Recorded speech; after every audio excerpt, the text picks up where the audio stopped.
नमस्कार। आप सुन रहे हैं दोस्तों रेमेडी अपडेट्स। आज के एपिसोड में हम बात करेंगे बॉलीवुड के उन दो लेजेंड्स की जिनके चाल, चश्मे और कपड़े पहनने के तरीके और एक्टिंग की दीवानी थी दुनिया।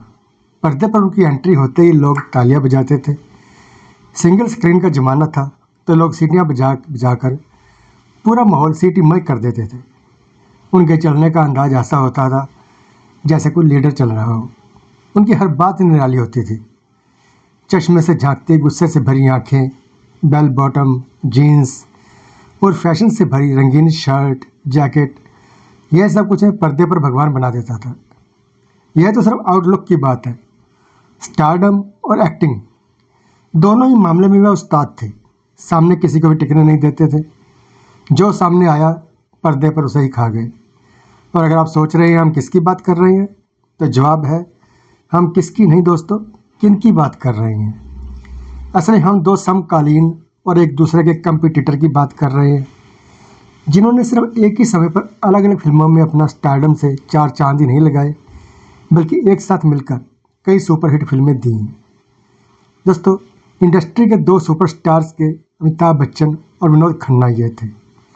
और जब ये दो महारथी एक साथ एक ही मैदान पर अपनी ताकत दिखाने में लगे हों, तो ऐसा मुमकिन तो नहीं है कि उनका सामना एक दूसरे से ना हो। यही हुआ अमिताभ बच्चन और विनोद खन्ना के बीच। आज हम उन दोनों के बीच चले उस कोल्ड वार पर भी बात करेंगे, जिसे दोनों ने सार्वजनिक रूप से कभी नहीं माना, लेकिन फिल्मी दुनिया के गॉसिप में उनके किस्सों का अपना एक हिस्सा रहा है। बात शुरू करते हैं दोनों के करियर की शुरुआत की, जहां अमिताभ बच्चन 1969 में पहली बार फिल्म सात हिंदुस्तानी में नजर आए और काफ़ी सारी फिल्में फ्लॉप होने के बाद उनकी पहली हिट फिल्म थी जंजीर, जो 1973 में रिलीज हुई। वही विनोद खन्ना उनके पहले इंडस्ट्री में अपना पांव जमा चुके थे। वह स्टार पहले ही बन चुके थे और उन्होंने अपने फिल्मी करियर की शुरुआत विलन के तौर पर की थी। लेकिन कद काठी और चेहरा देखकर उन्हें फिल्म में हीरो का रोल मिलने लगा था। विनोद खन्ना ने 1968 में मन का मीत फिल्म से करियर की शुरुआत की। फिल्म में लीड हीरो का रोल सुनील दत्त साहब ने निभाया था। और उसके बाद मस्ताना, मेरा गांव मेरा देश, आन मिलो सजना, पूर्व और पश्चिम, ऐलान और सच्चा झूठा जैसी फिल्मों में उन्होंने दोस्तों नेगेटिव रोल प्ले किया। लेकिन जब गुलजार साहब की नज़र उन पर पड़ी तो उन्होंने विनोद खन्ना को हीरो बना दिया। विनोद खन्ना को मेरे अपने और अचानक जैसी फिल्मों के लिए साइन कर लिया। दोनों फिल्मों से उन्हें अब तो हीरो के तौर पर भी पहचान मिलने लगी। मतलब अगर देखा जाए तो अमिताभ बच्चन और विनोद खन्ना दोनों का स्टारडम फेज लगभग एक ही समय पर शुरू होकर और दोनों एक एक के बाद हिट फिल्में आनी शुरू हो गई। दोनों की अपनी अपनी फ़ैन फॉलोइंग भी बन गई। फैंस के बीच में यह बहस का मुद्दा भी बन गया कि दोनों में बेहतर कौन है। 70-80 का दशक ऐसा था दोस्तों जब इन दोनों लेजेंड्स ने अपनी अलग अलग कई मल्टी स्टारर फिल्मों में काम किया। इनमें कई फिल्में ऐसी थी जिनमें विनोद खन्ना और अमिताभ बच्चन दोनों एक साथ भी नजर आए, जैसे कि परवरिश, अमर अकबर एंथनी, हेरा फेरी, मुकद्दर का सिकंदर, खून पसीना, रेशमा और शेरा। विनोद खन्ना और अमिताभ बच्चन जब भी पर्दे पर दिखे दोस्तों, उनकी बीच ऐसी दोस्ती दिखी कि लोगों को याद रह गई। लेकिन क्या यह दोस्ती पर्दे के बाहर भी ऐसी ही थी? खबरों की माने तो विनोद खन्ना ने फिल्म हेरा फेरी के लिए अमिताभ बच्चन से 1 लाख ज़्यादा फीस ली थी। और वजह बताई जाती है कि विनोद खन्ना यह जाहिर करना चाहते थे कि वह अमिताभ से बड़े स्टार हैं। मेकर्स मान भी गए। जहां अमिताभ बच्चन को 1.5 लाख रुपये मिले, वही विनोद खन्ना अपने रोल के लिए 2.5 लाख रुपये लिए। विनोद खन्ना जब भी अमिताभ के साथ फिल्मों में दिखे, उनके रोल अमिताभ बच्चन से ज़्यादा पावरफुल रहे।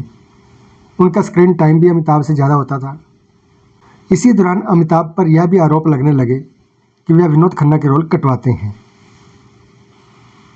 हालांकि अमिताभ बच्चन और विनोद खन्ना ने इस बारे में कभी कोई बात नहीं की। विनोद खन्ना ने एक बार खुद कहा था कि हमारे बीच कोई दुश्मनी नहीं थी, हम एक समय पर फिल्में साइन कर रहे थे, इसलिए हम कंपटीटर जरूर थे। वही विनोद ने जब बॉलीवुड से ब्रेक लिया तो अमिताभ बच्चन ने कहा था कि शत्रुघ्न सिन्हा और विनोद खन्ना ने पॉलिटिक्स ज्वाइन कर ली है, वो वहाँ अच्छा कर रहे हैं, लेकिन मुझे लगता है कि यह लोग मुझे बॉलीवुड में अकेला छोड़ गए हैं। जब दोनों ही अपने करियर के पीक पर थे, अचानक से विनोद खन्ना बॉलीवुड छोड़कर संन्यास की ओर रुख करके वे अमेरिका में ओशो के आश्रम चले गए। ओशो ने उन्हें नया नाम स्वामी विनोद भारती दे दिया। हालांकि वे करीब 5 साल बाद फिर से बॉलीवुड में इंसाफ फिल्म से वापसी करके लौटे, लेकिन तब तक अमिताभ बच्चन बहुत बड़े स्टार बन चुके थे। और जैसा कि बॉलीवुड के लिए कहा जाता है कि जो भी दिखता है वही बिकता है, विनोद खन्ना दिखना ही बंद हो गए, लेकिन अमिताभ दिखते रहे। ऐसे में अमिताभ को सबसे बड़ा कंपटीशन देने वाले विनोद खन्ना ने खुद ही अमिताभ बच्चन की राह आसान कर दी। आज विनोद खन्ना इस दुनिया में नहीं है। लंबी बीमारी के बाद उनका निधन हो गया।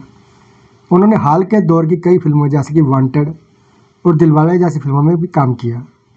वही अमिताभ आज बॉलीवुड के सबसे बड़े अभिनेता के तौर पर जाने जाते हैं। उनका स्टारडम हर रोज़ और चमकीला होता जा रहा है। दोनों के राइवल को लेकर बातें कुछ भी हों, लेकिन यह कहना गलत नहीं होगा कि दोनों ही बॉलीवुड के लीजेंड हैं और दोनों को उनके काम के लिए 50 साल बाद के बॉलीवुड में भी जाना जाएगा। कौन बनेगा करोड़पति के एक एपिसोड के दौरान अमिताभ बच्चन ने विनोद खन्ना के बारे में बात करते हुए एक घटना का भी जिक्र किया था। दरअसल एक बार अमिताभ की गलती की वजह से विनोद खन्ना को चोट लग गई। उस वक्त अमिताभ बच्चन को बहुत बुरा लगा था। अमिताभ ने बताया कि एक बार वो फिल्म की शूटिंग कर रहे थे। उस वक्त अमिताभ को बताया गया था कि उनके करैक्टर की लवर किसी और के प्यार में है और इसी वजह से उन्हें गुस्से में गिलास फेंकना था। वह गिलास विनोद खन्ना की ठुड्डी पर जा लगा। विनोद को चोट लग गई। विनोद को तुरंत हॉस्पिटल ले जाया गया। उन्हें 16 टाँके लगे थे।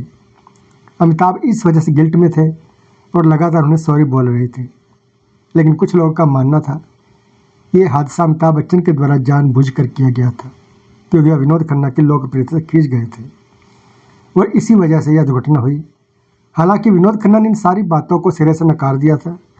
कहा जाता है कि इसी घटना के बाद उन्होंने अमिताभ बच्चन से दूरी बना ली और फिर दोबारा कभी एक साथ किसी फिल्म में काम नहीं किया।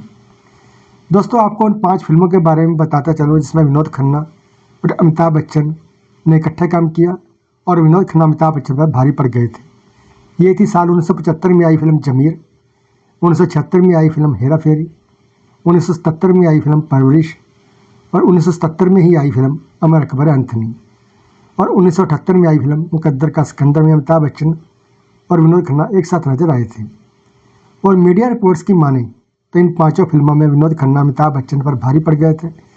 दरअसल अमिताभ बच्चन जब इंडस्ट्री में आए थे तब विनोद खन्ना पहले से बॉलीवुड में अपनी पहचान बना चुके थे और लोग आज भी विनोद खन्ना के अभिनय के दीवाने हैं, उनको पसंद करते हैं।